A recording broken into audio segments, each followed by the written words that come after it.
Hello दोस्तों, स्वागत है आपका अपने यूट्यूब चैनल गोयल मैट्रिक्स पर। चैनल पर पहली बार आए हैं, सब्सक्राइब कर लीजिएगा। साथ ही बेल आइकन को प्रेस जरूर करिएगा जिससे नोटिफिकेशन आपके पास समय से पहुंच जाए। तो आज की जो वीडियो है इसमें डिस्कस करने वाले हैं ईएमआरएस टीजीटी मैथ्स के कहां से कितने क्वेश्चंस पूछे गए थे एंड इसके बेस पर आगे के लिए भी बात करेंगे कि केवीएस में आपको किन बातों का ध्यान रखना है एंड ईएमआरएस के सेफ स्कोर के बारे में भी बात करने वाले हैं। अगर आप केवीएस टीजीटी मैथ्स की तैयारी कर रहे हैं तो इसके लिए आप डिस्क्रिप्शन बॉक्स को चेक करिएगा, आपको लिंक मिलेगी एंड आपको बहुत ही कम कॉस्ट में यहाँ पर नोट्स अवेलेबल हो जाएंगे। तो आइए फिलहाल स्टार्ट कर देते हैं। तो सबसे पहले यदि यहाँ पर बात करें क्वेश्चंस को लेकर तो सबसे ज्यादा जो क्वेश्चंस थे इन दो टॉपिक से देखने के लिए मिले थे और ये दो टॉपिक हैं आपके प्रोबेबिलिटी और मैट्रिक्स। यहाँ से क्वेश्चन सबसे ज्यादा देखने के लिए मिले थे एंड मैट्रिक्स के जो क्वेश्चंस थे वो आपके ग्रेजुएशन लेवल के क्वेश्चन भी थे इसमें और यहाँ पर ज्यादा टाइम इन क्वेश्चंस में आपका लगा होगा क्योंकि ये यहाँ पर टाइम टेकन थे। और प्रोबेबिलिटी की बात करें तो ये भी आपकी 12th लेवल की यहाँ पर देखने के मिलेगी, यानी कि 12th क्लास की आपको प्रोबेबिलिटी देखने के लिए मिली थी। तो ज्यादातर क्वेश्चन अगर आप देखेंगे 3 क्वेश्चंस तो आपको इन दो यूनिट से ही देखने के लिए मिले थे, प्रोबेबिलिटी और मैट्रिक्स से। एंड जितना मैंने नोट्स में कराया था यहाँ से देखने के लिए मिले थे क्वेश्चन आपके। पॉलिनोमियल से भी 7 क्वेश्चंस आपसे पूछे गए थे, ट्रिग्नोमेट्री से भी आपके 3 क्वेश्चंस पूछे गए थे, स्टैटिस्टिक्स से भी 3 क्वेश्चंस पूछे गए थे, मेंसुरेशन से 4, रियल नंबर से 4 और ज्योमेट्री से 3।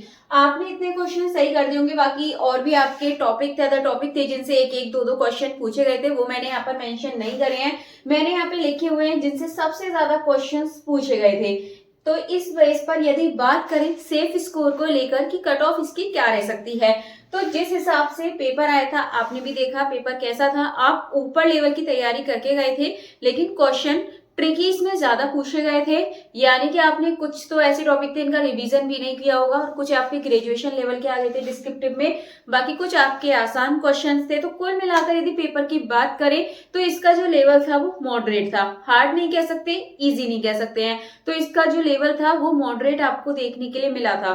तो इस बेस पर हम बात करेंगे यहाँ पर। तो एक बात आपको याद रखनी है, जैसे ये हमारा टीयर 1 था उसकी कट ऑफ भी आपकी काफी हाई गई थी क्योंकि इसमें सभी शामिल थे और आपको उसका सिलेबस पता है किस तरीके से था। अब यहाँ पर सेम चीज इसमें भी होने वाली है। ये आपका मेन सब्जेक्ट था, आपने यहाँ पर तैयारी करी, सभी ने अच्छे से तैयारी करी होगी क्योंकि जिनका नंबर आया है वो अच्छे होंगे पढ़ने में और सभी ने यदि बेसिक तरीके से भी तैयारी कर ली होगी तो भी उनका पेपर अच्छा गया होगा। अगर आपने एमसीक्यूज में 40 में से अगर आपके 35 क्वेश्चन, ऐसे काफी स्टूडेंट्स होंगे जिनके 40 में से 35 क्वेश्चंस आपके सही होंगे एंड 15 में से लगभग ज्यादातर स्टूडेंट ने 12 क्वेश्चंस तो अटेम्प्ट करे ही होंगे, इतना यहाँ पर श्योर है। अगर 12 के हिसाब से देखें 4 मार्क्स एक है, यानी कि जो 4 मार्क्स का एक क्वेश्चन है तो 12 4 जा 48, आप काट कर अगर उन्हें 40 भी लगाते हैं नंबर 40 से 45 के बीच, ठीक है। डिस्क्रिप्टिव पेपर की बात करें क्योंकि इसमें आपकी जो चेकिंग होगी वो आपको फुल मार्क्स नहीं मिलेंगे, तो लगभग मानकर चलिए 40 से 45 के बीच आपके इसमें आ जाते हैं। देन इससे अलग आपके 35 क्वेश्चन यानी कि 35 एवरेज इतना स्टूडेंट्स के आएंगे, तो वही यहाँ पर अगर इनका एवरेज मानकर चलें तो ये 75 to 80 तक जा रहा है। इसमें ऐसे बहुत सारे स्टूडेंट होंगे जिनके मार्क्स 75 to 80 ही बैठेंगे, तो जो कट ऑफ रहेगी कहीं ना कहीं इसी नंबर के आसपास कट ऑफ रहने वाली है, 75 से 80 के बीच में यहाँ पर कट ऑफ रहेगी।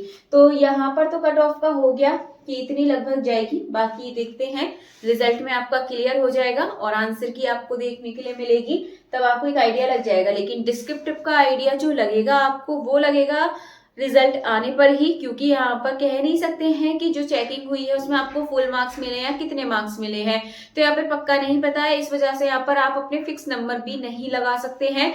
तो कट ऑफ का रिजल्ट का सारा आइडिया आपको रिजल्ट के बाद ही लगने वाला है। देन इसके बाद बात करेंगे अब केवीएस को लेकर। देखिए केवीएस और ईएमआरएस, भले ही इन दोनों का जो एग्जाम है वो सीबीएसई कंडक्ट कराता है, लेकिन जरूरी नहीं है कि जैसा पैटर्न आपका ईएमआरएस से आपको पूछा गया है वही सेम पैटर्न आपको केवीएस का भी देखने के लिए मिलेगा। यहाँ पर आपने देखा होगा कि ईएमआरएस का जो पेपर था उसकी तैयारी आपके अच्छे से होगी क्योंकि आपने पहले भी ईएमआरएस का पढ़ा था और अब करा है, तो ज्यादा कोई डिफरेंस नहीं है। जो पहला वाला पेपर था उसमें फिर भी हार्ड क्वेश्चन थे इस वाले से, लेकिन लेवल लगभग सेम है दोनों का। तो यदि केबीएस की बात करें तो जरूरी नहीं है कि इसी तरीके से आपसे क्वेश्चंस पूछे जाएं। हो सकता है उसमें आपके बैलेंस्ड हो, यानी कि सभी टॉपिक से दो दो तीन तीन तीन तीन चार चार ऐसे क्वेश्चन पूछे जाएं। ऐसा देखने के लिए नहीं मिलेगा कि एक ही टॉपिक से इतने सारे क्वेश्चंस दे दिए जाएंगे। केबीएस का आपने पहला पेपर देखा होगा, एनवीएस का देखा होगा, ज्यादा हार्ड नहीं आता है, इजी नहीं आता है, मॉडरेट लेवल ही आता है। तो इस बार भी ऐसा ही रहने वाला है। आप एक बार इस पैटर्न को देख जरूर लीजिएगा केबीएस के लिए। बाकी तैयारी आपकी जितनी हो गई है उसको बस आप रिवीजन करिए। अब आपके पास लास्ट टाइम है और ये जो टाइम है ये आपके पास पूरा बचा हुआ है रिवीजन के लिए। तो आपको जितना भी हो इस टाइम में आपको ज्यादा से ज्यादा रिवीजन करना है। ये ज्यादा से ज्यादा आप रिवीजन करेंगे बहुत ही ज्यादा हेल्पफुल आपके लिए होने वाला है। एक बार देखिए डिस्क्रिप्टिव में आपको किस तरीके से क्वेश्चन करने हैं। आपने ईएमआरएस में देखा इतना ज्यादा लेंथी नहीं पूछा गया था जैसे डिस्क्रिप्टिव में सोचा था, थ्योरम्स को लेके सोचा था कि प्रूफ वगैरह आएगा। इससे ज्यादा हार्ड तो आपका 12th 10th का जो एग्जाम्स होते हैं, यानी कि बीएससी ग्रेजुएशन हो गया आपका, इनके एग्जाम फिर भी आपके हार्ड आते हैं। डिस्क्रिप्टिव की बात हो रही है ये बस। तो उसी तरीके से यहाँ पर आपने देखा ईएमआरएस के पूछे गए थे क्वेश्चन, लेकिन इनका लेवल उस हिसाब से नहीं था जितना सोचा गया था। लेकिन केबीएस का ऐसा हो सकता है, इसीलिए जितना आपने पढ़ा है उसका रिवीजन करिएगा। ऐसा नहीं जितना आपने पढ़ लिया उसको छोड़कर आप सिर्फ इसी वाले पैटर्न पर फोकस करें, ऐसा नहीं करना है। एक बार हम देख सकते हैं कि ईएमआरएस ने किस तरीके से यहाँ पर क्वेश्चन पूछे हैं, क्या इसका पैटर्न है, तो एक बार आप इसको देख सकते हैं, इसके हिसाब से आप पढ़ सकते हैं। प्रोबेबिलिटी के क्वेश्चन आप सॉल्व कर लीजिएगा, क्योंकि क्या होता है प्रोबेबिलिटी कोई कोई छोड़ भी देता है कि एक ही टॉपिक है, क्या करना है इसका, हो सकता है ज्यादा क्वेश्चंस ना आए।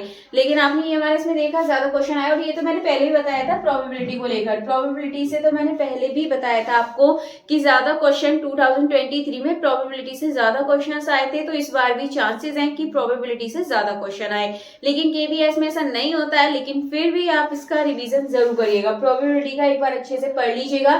मैट्रिक्स इस लेवल की नहीं है जो कि आपके ईएमआरएस में थी, इस लेवल की आपकी नहीं है। जितना है आप उतना पढ़ लीजिएगा सिलेबस के हिसाब से।